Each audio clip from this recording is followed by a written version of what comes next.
24-hour readathon. And I'm excited. Hello everyone, welcome back to my channel, or welcome if you're new. My name is Mel, and today, yes, you read the title right, we have a cozy 24-hour readathon vlog. And this is more of a weekend type of vlog because I actually started vlogging earlier today, and I am also carrying out a book into the readathon that I have already started. And I just want to bring you guys with me throughout the entirety of the weekend, but the bulk of this vlog will be the 24-hour readathon. So cozy 24-hour readathon vibes is what we're going for. You're gonna see everything from me buying snacks, to me going to the park to read, to me just being sleep deprived and reading as much as I can. So I'm gonna go over all of my plans for the 24 hours. I'm gonna show you all of the books that I plan to read. Hopefully we'll read all of them, if not get to most of them. And I do have something that I kind of want to add because I got some book mail earlier and I'm just really itching to include that in the TBR. So maybe tentatively it's something that I could put in there. First things first is the book that I am currently reading. This is The Diviners by Libba Bray. Now this is my main priority for the 24 hours. Again, not only because it's my current read, but also because I'm really enjoying this. I was technically not going to include this in the 24-hour readathon. However, again, I've been enjoying this so much that I don't have any other option but to include this in the TBR because I don't want to put it down. So The Diviners is, again, main priority. And in this one, we follow Evie O'Neill, who after being cast out of her small town, she is shipped off to New York City in the 1920s to live with her uncle in the hopes to rectify not only her behavior, but her outlook on life and where she wants to go. And her uncle Will actually has a very big obsession with the occult. And when she gets to New York, crazy things start happening, from supernatural occurrences to dead bodies popping up, and she realizes that the power that she possesses may be the only key to unlocking the truth behind everything. Next big priority that I have for the 24 hours is actually The House in the Cerulean Sea by TJ Klune, a book that everyone has been loving in booktube, and I just can't wait to jump on the bandwagon and hopefully love it as much as people are. All I know about this book is that we follow a social worker, and he is asked to come into this orphanage where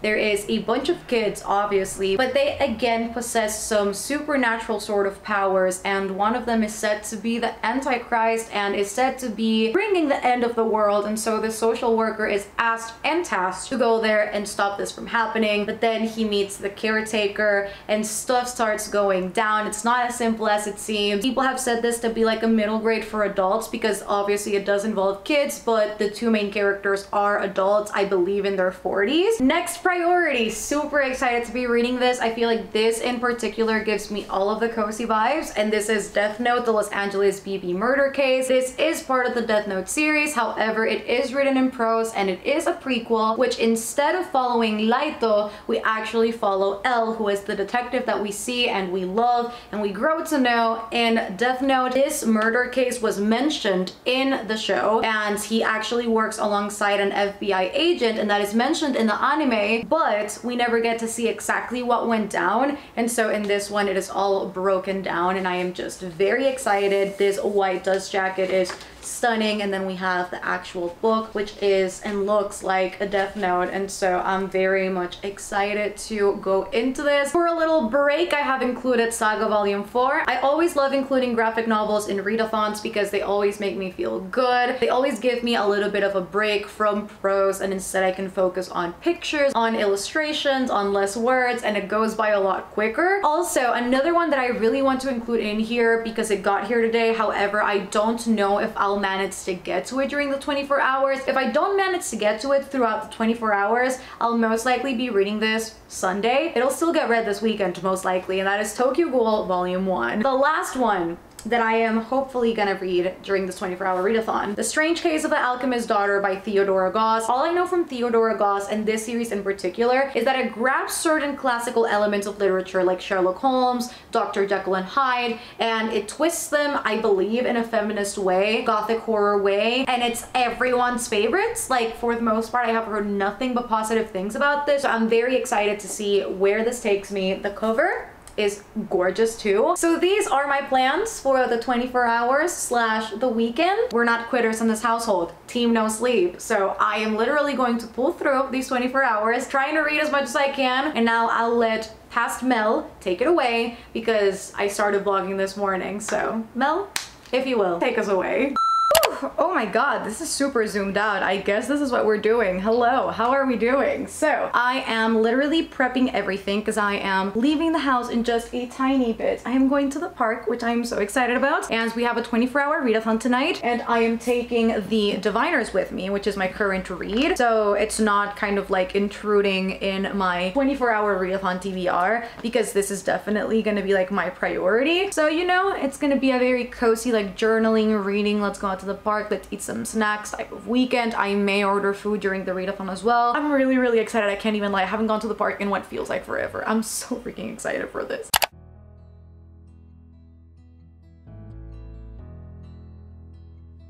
I've been lying here for too long. I don't know what else to do.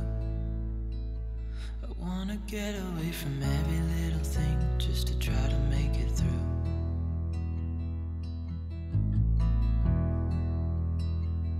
I've been thinking about my options, every detail in my head, but it doesn't really matter, nothing matters, so I cry instead. Hello? Wait, we're gonna start it all together. Okay, all together. Here with the spider monkey. Hold on. Like not the spider. Okay, Bella. Did I finish doing? No. Oh, Kristen, the phone's the other way, sis. Huh? Are you not vlogging? I was like, you have it vertical. Wait, it's the way that she turned that phone. It's like, what is she talking about? Mel's camera is a dog. Do you see that microphone? Like, what's the breed?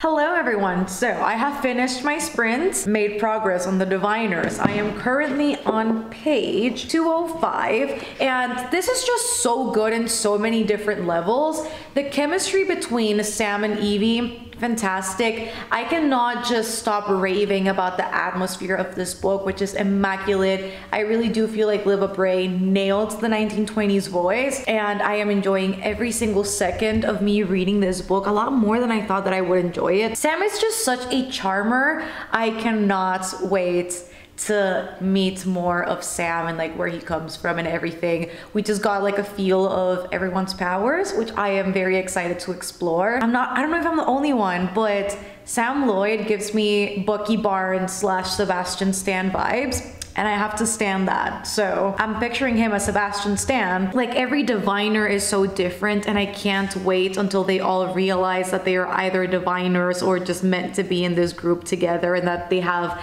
kind of like a bigger purpose than any of them ever really saw coming.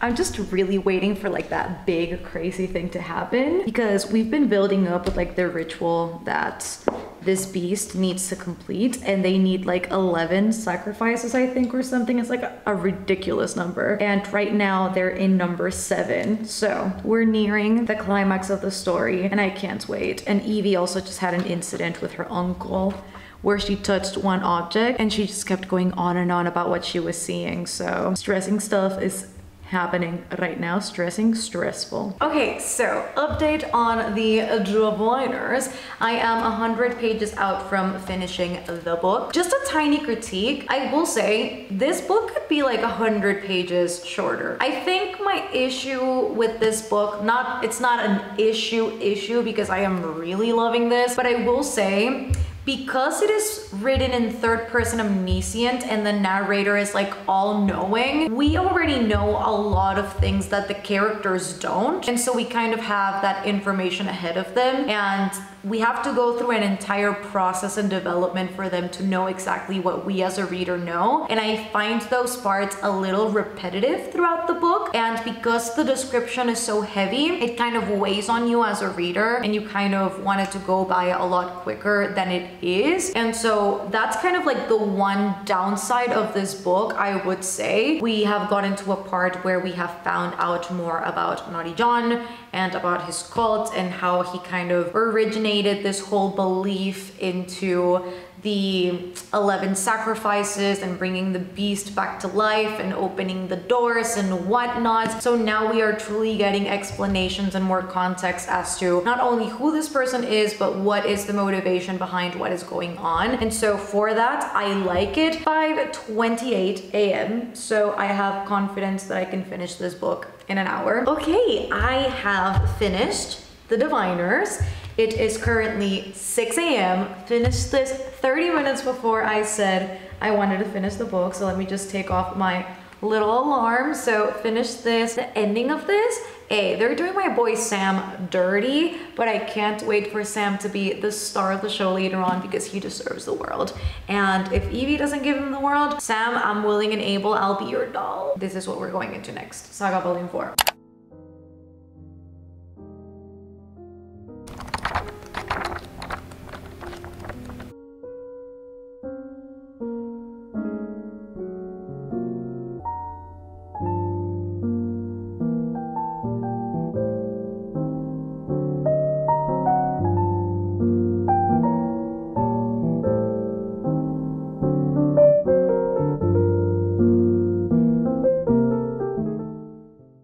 I just switched to a comfortable hoodie and it's time for a 1 hour nap. Just took off my makeup. We'll definitely do some skincare together when I wake up before continuing to read Saga Volume 4. 6:37, just so you guys believe me. And I'm gonna put a timer for 1 hour. I'm honestly not really sleepy, but I feel like I need to take this nap right now. And then hopefully we'll be recharged and ready to go afterwards.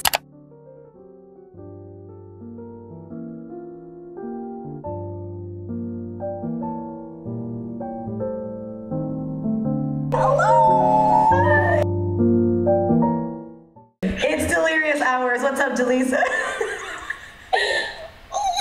All right, friends, so got updates for you. Finished Saga Volume 4. Really enjoyed this. I rated it a 4-star. It's very different to what we've gotten in the past. In the past, we've gotten a lot of world building, a lot of like murder, and a lot of just space traveling to kind of find people because there's a bounty on their heads.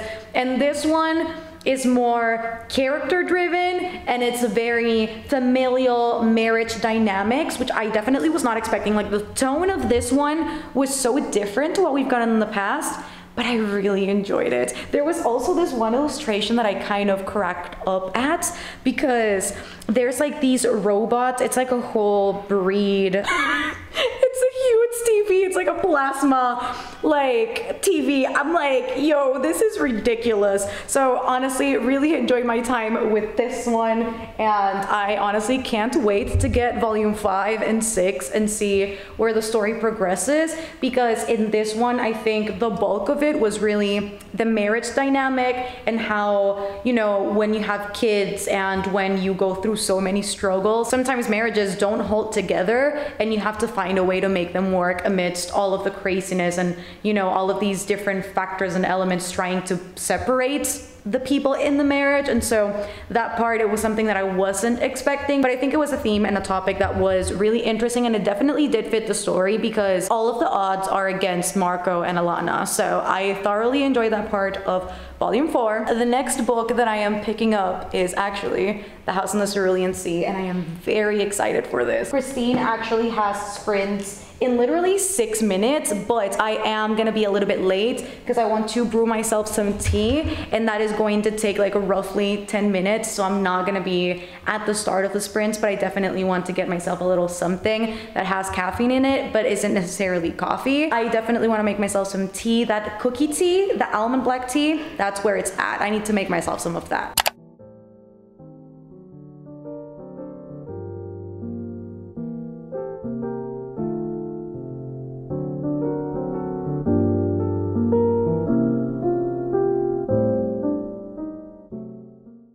I'm loving this so much already. I was not planning to annotate this book, and I have found myself just underlining and just tabbing, and I am just loving my journey in here. It's definitely cheesy, and it's very, you know, it has a comedic element that TJ Klune doesn't shy away from, and I love that about the book because that gives it a little bit more of a lighthearted tone in the midst of a character, the main character, Linus Baker, in the midst of his loneliness, because he is a very lonely character, lives by himself. He only has one cat. He is very dedicated to his job. He doesn't have a love life, and so he lives a very solitary life, and again, he does so because he is so dedicated to his line of work. And so I just love that it kind of has that comedic, lighthearted element to balance those two moods out. But we just got to the point where he goes to the private island where this orphanage is, where, you know, the kids there are like extra dangerous, and he literally just opened a file to see which kids were in there, and it says there's a boy named Lucy. He is 6 years old, but it says name Lucifer, age 6 years, 6 months, 6 days, and he is an antichrist. I just love the fact that it's like so cheesy, and it's not trying to not be cheesy, and I love that about the book. And so I know it's gonna be such a wholesome read. I'm just so ready. I am ready for Linus to be happy.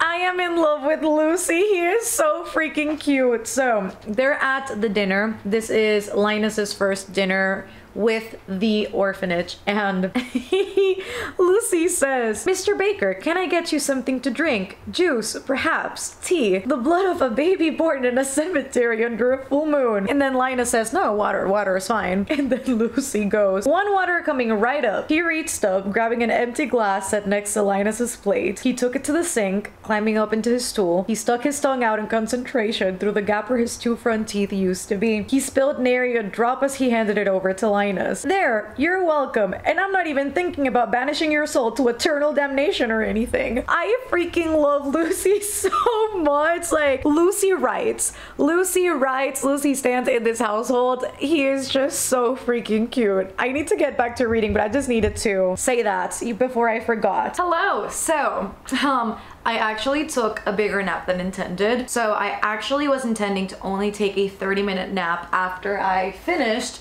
The House in the Cerulean Sea, which I did. I finished it. And then I ended up sleeping for almost 3 hours. Here I am. It's currently 6:46. We have sprints in like 14 minutes to close off the readathon. So I loved this book so much. It definitely fits kind of the pitch of middle grade for adults, and I absolutely love that about this book. I love that it focuses on found family and what it's like to lead more of a solitary life and thinking that your life is fulfilled and perfect and that you have everything that you need up until you realize that you don't and you haven't really been living at all. And I just love that about this book. In fact, there was one quote right here. This is page 60. Somebody asks Linus, they asked him, do you enjoy your work, Mr. Baker?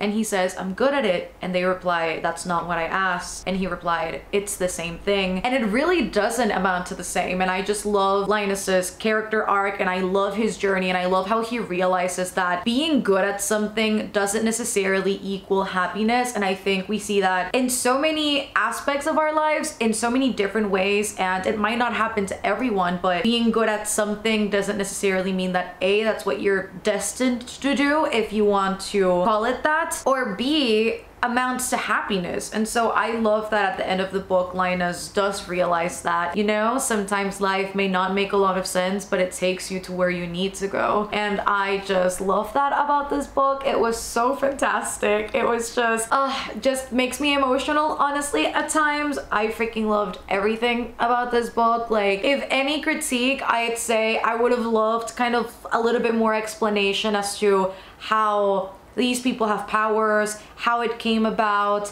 the whole magic system behind the world, I guess, is the one thing that I would have loved a little bit more of, because sometimes it was very, again, like cheesy and nonsensical, but I think it was definitely meant to be more of a lighthearted story. So I think right now for me, it's either a 4 or a 4.5. I am not quite sure. I think I need to think about it. I also need to schedule the Patreon live stream for tomorrow, which is a journal with me / live chat, but right now I think I might just pick up Death Note, the Los Angeles BB murder case. So I might just go into this one so that then later on I can go into Tokyo Ghoul, kind of close off, or even leave this for tomorrow. There is literally no rush. I'll just make a weekend thing out of it. So this is the next one that I'm gonna pick up, and I am so excited that I am.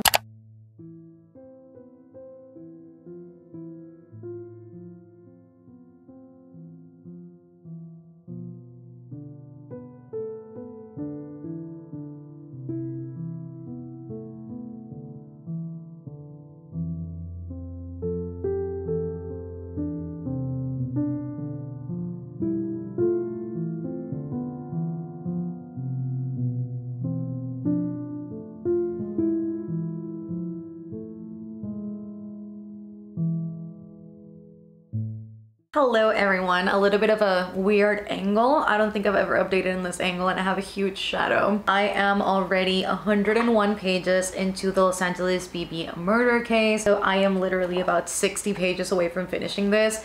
I am enjoying this so much, you guys. It's just so nice to read kind of something related to Death Note in prose form, and it's still being so reminiscent of the anime, because again, I haven't read the manga yet. I can only base myself on the anime, but L reads exactly the same as I watched him in the anime. Just a very quirky character, incredibly smart, always just piecing these crazy things together and playing his own game for his own motif, but always for the greater good. It's just fantastic to see that in here, and it's just also really great to see his origin story relationship with Misoda. So all of that I am really enjoying.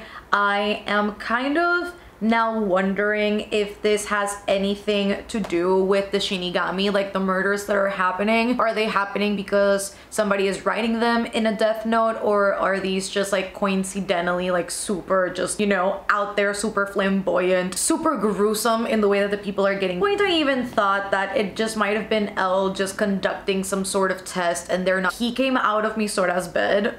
Oh my god, that must have been so creepy. She literally hung up a phone call, not a phone call, but like a conversation with L. And then he just comes out of the bed like, hello, my name's Ryusaki. And I'm like, yo, how the hell were you under there? It's super crazy. It's just very out there, very L, if I do say so myself. So I'm excited to see where the story takes me. And this makes me even more excited to get the manga.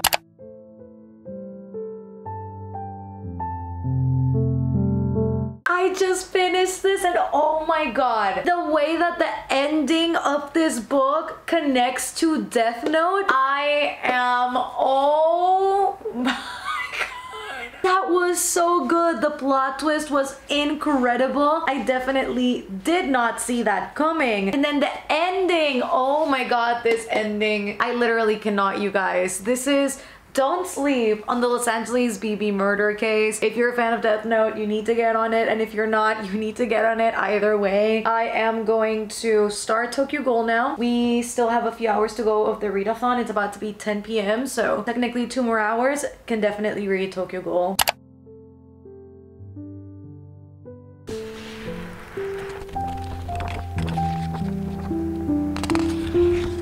So, no energy.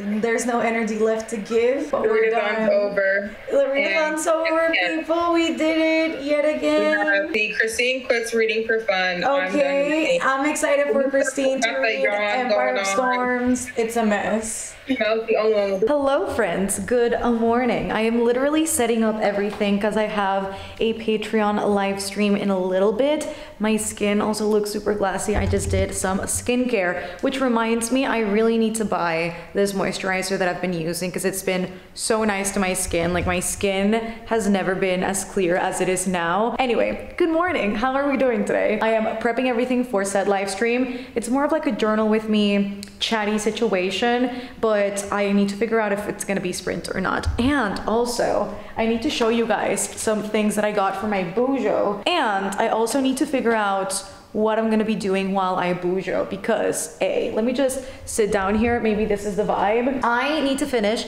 Tokyo Ghoul because I actually didn't finish this yesterday and I am halfway through already. So I need to finish this because I, again, didn't do so yesterday. So this will get done in the first few moments of that Patreon live stream. And then I was thinking of audiobooking something while I bujo. And I think Illuminate is the way to go because it's like mixed media. That way I can have the book opened in front of me while I listen and then I'll bujo at the same time. I think that's gonna be what I'm going for. And I literally need to sketch out the entirety of my April spreads. Hopefully tonight, honestly. So books on deck, snacks on deck.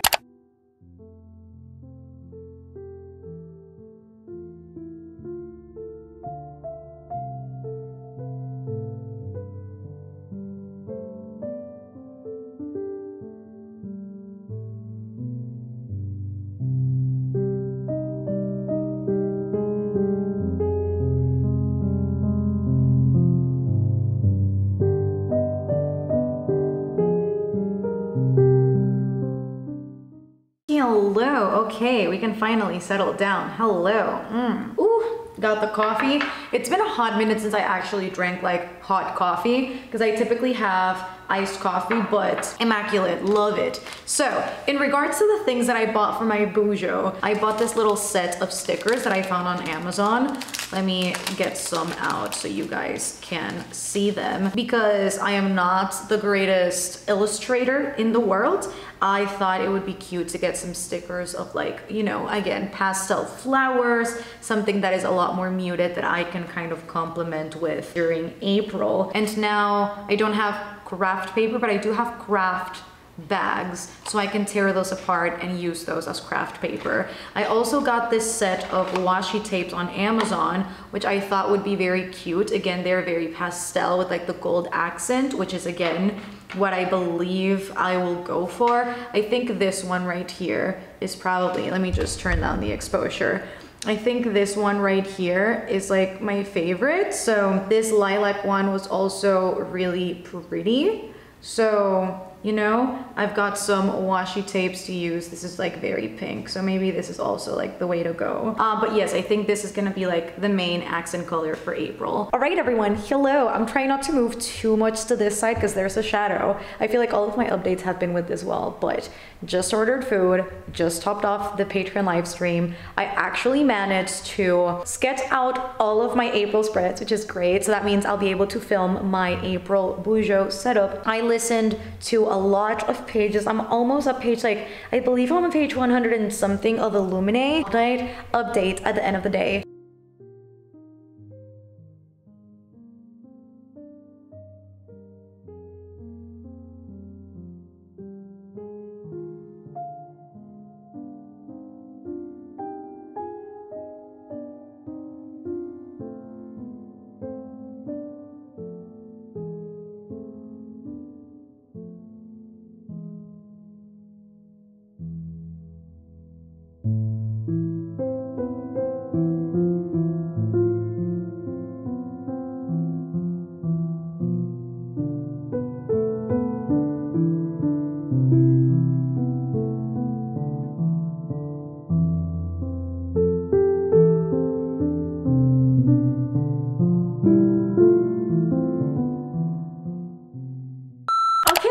So I have got updates for you. Hello. It's currently April, as it typically is when I haven't filmed the outro of a 24-hour readathon vlog. In this case, a 24-hour readathon weekend. And I am here just to update you and give you kind of like the final review. I look like a lion, but I am here to give you a final update on the books that I read, my thoughts, my ratings, everything that you need to know about this weekend, about what I read. I technically ended this vlog on Monday, so this ran from Friday to Monday, so a little bit over the weekend, but honestly, I read a good amount of books and books that I kind of want to talk about in the vlog because they were still good and I started them during the weekend and I had a great time, honestly. So obviously, the first one that needs to be addressed here is The Diviners by Libba Bray. I freaking loved this book. When I tell you guys I have been avoiding this book for so long, for a majority of reasons, like when I bought this book, I bought this in 2013, so like 8 years ago. And when I tell you I bought this book and my mom literally told me like the book is gonna gonna open doors. You shouldn't be reading this book. I literally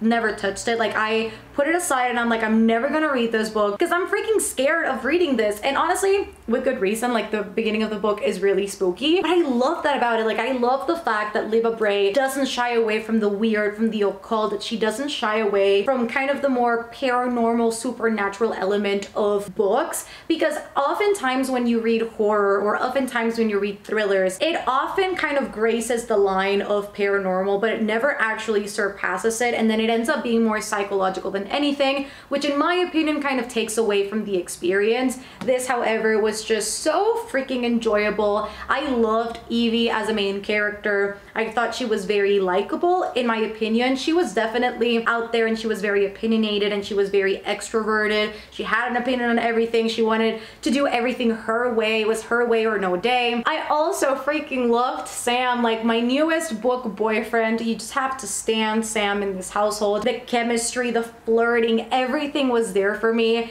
and I found that I literally enjoyed the majority of the book, and the parts that I didn't enjoy were because I think this is kind of where I go into like the downfall of the book, that despite the fact that I loved the paranormal element to it, and despite the fact that I loved the plot and that it was creepy, the atmosphere was incredible, the writing was fantastic, the one downfall of this book is the fact that we as a reader know things that the main character Evie doesn't know, and so we kind of go through this repetitive cycle of us as a reader finding out, and then as the book progresses, Evie finding out the things that we already know. So as a reader, it does feel a little bit repetitive. Looking past that, still such a great book, still such a strong book. I am reading the next one, and so I ended up rating The Diviners a 4 out of 5 stars. Another book that I read this weekend was The House in the Cerulean Sea by TJ Klune, another book that I was just anticipating reading so much, and as soon as it got here, I had to pick it up. I had to read it. Lucifer, like the Antichrist in this book, was definitely such a funny,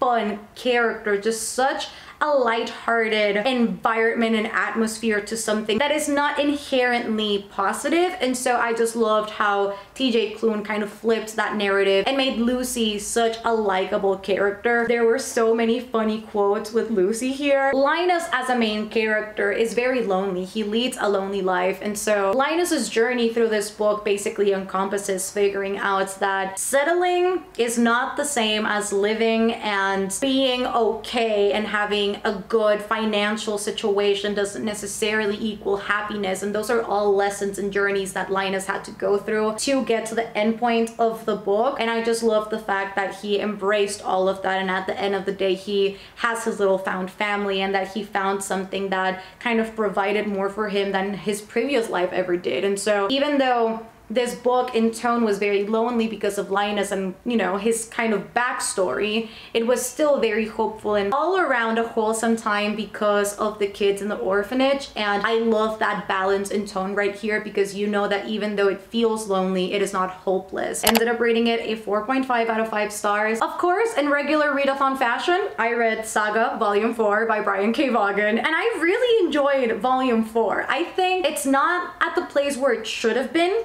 after Volume 3. Volume 3 was very dull for me. I didn't love Volume 3 the way that I loved Volume 2. And this one is a definite step up. I rated it a 4-star. And in this one, we definitely see kind of a different dynamic than what we've seen before with Alana and Marco. In this one, I think it focuses a lot more on marital issues, marital problems, what comes kind of after marriage truly, and what it's like to raise a kid in the midst of all of this craziness, and how there are so many things weighing down on a couple that can kind of hinder their chemistry, that can hinder their connection and the way that they view each other. And that love is kind of ultimate, it could be, but there are also times where there are so many external elements to love that end up affecting the love in a relationship. And I just love that that is kind of addressed in Volume 4, which is something that we'd briefly seen touched upon in other volumes, but not as deep as we did in this one. And it definitely explores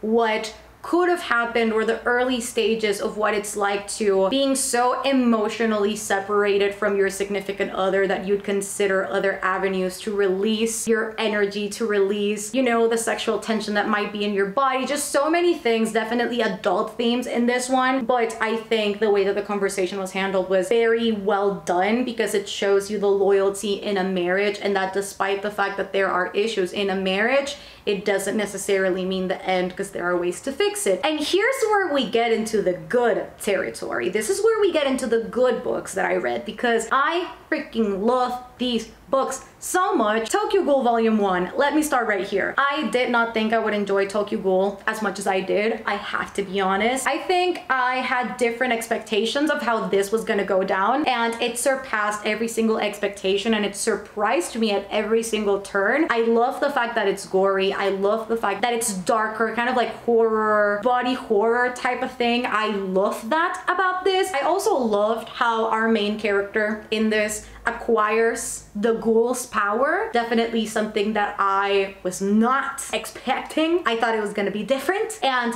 that was the first turn that surprised me, and that I said, I love this. And I love the conversation that was established in here in particular about monstrosity and humanity, if you will. I think oftentimes when we look at books like this that deal with different creatures that are kind of monstrous, the topic of humanity comes up, yes, but I think the struggle that we have with this main character in particular, who seems to be half and half, who seems to be at kind of like a crossroads of, I don't know what I am anymore. I have lost all essence of who I am, and I don't know where I fit in anymore. Kind of, again, a hopeless place where the main character doesn't recognize where they fit in this messed up world. And I love the way that that came across in the manga. I love the way that the character went about it, and I am very excited to see where volume 2 takes the main character, because the ending of this book is just like, it's like the floodgates were opened for whatever is to follow, and the possibilities are literally endless. And so I cannot wait to see what happens next, how the ghoul journey continues. And then technically the last book that I read on the readathon is Death Note, the Los Angeles BB Murder Cases. This is a prequel to Death Note, the main series, the main manga, the main anime. When you think about works that have already been written and somebody else grabbing the source material, another completely different author, kind of putting their grain of salt, their grain of rice, their little take on this world with their own words is always scary. And so the fact that this was written in prose, very much different, obviously, from the manga, but the fact that we get to explore the backstory of L, who is such a prominent character in the manga, one of the main characters, somewhat of a detective protege, somebody who is incredibly smart, somebody who seems to hold all answers at every turn, no matter how many turns there are. It was fantastic to see Elle at work again, and to see the voice of Elle in particular be so accurate to what I've experienced before in this. It was just fantastic, and I loved how always when you think you have the answer to something in Death Note, you don't. And it keeps on twisting and turning in a way that you don't expect. And I love that about this, because Detective Mel is always fooled with Death Note, and I love that. I love when I'm challenged in my detective ways and I am surprised. I love that. And so this book did it so well. And to top it all off, what I love even more is that it is tied to the manga, to the anime. It ties in so well. The very end of the book, which is kind of like a cliffhanger open ending, it is part of what we see in the Death Note. Gave this one 5 stars. And then last but not least, the last book that I read kind of in the weekend, finished on Monday, Illuminae. So this was originally a part of my March TBR, and I didn't think I was gonna get around to reading Illuminae. However, I did. Preface this by saying 5 stars. One, I didn't expect the romance element to be so strong in this. It was, and I loved it. It also had a comedic element that I was not expecting from Illuminae. I definitely thought it would be more of a serious sci-fi YA type of book. It definitely didn't shy away from the comedy. It definitely didn't shy away from the funny one-liners. And the comedic beat in this was truly so great. I also kind of loved the villain in this on how the villain is more morally gray than the villain is evil. Most of the actions from the villain in this, which I won't say who it is, of course, spoilers, a lot of them are justified, and that's kind of like the scary part, that you understand where the character is coming from and you understand why they're committing these crazy acts. I loved it. The audiobook was fantastic. I think any audiobook that has like a full cast of characters, that has the all-around sound effects, is always so engaging, and I just think the fact that it's written in a series of files is so interesting as well. So yeah, those are all of the books that I read in the 24-hour readathon weekend, the ones that I read up until Monday. So it was definitely a very productive time, a very productive wrap-up to March. I ended up reading how many books? 6 books. That's quite a lot. That was a fantastic reading weekend. I just had so much fun sprinting with you guys for the readathon and then doing some stuff on Discord, filled with love and positivity weekend, and that was exactly what I needed to kind of close off the month with. So yeah, those are all of the books that I have for you guys today. I hope you enjoyed this video. I hope you enjoyed my naked face on a wrap-up portion for once. Give it a thumbs up if you did enjoy it, and comment down below if you participated on the readathon. What did you read? How many books did you read? Or if you read any particularly interesting books that you think I'd enjoy at the end of March. Also let me know that in the comments, because I love chatting with you guys about books. Always a great time. And if you reached the end of the video, let's leave some skull emojis down below. Don't forget to subscribe down below if you haven't already. I'm constantly uploading content that I'm sure you won't want to miss, as well as doing my weekly reading sprints. But if you want more weekly reading sprints, plus more one-on-one contact with me, plus exclusive content, plus early access, plus buddy reads, the link to my Patreon is down below. You can come join us. We call ourselves the Citadel, and it's pretty fun, I'm not gonna lie. So that is always linked down below if you guys want to join us, as well as the links to my social media. And yeah, I love you guys so much, and I shall see you on the next one. Bye guys.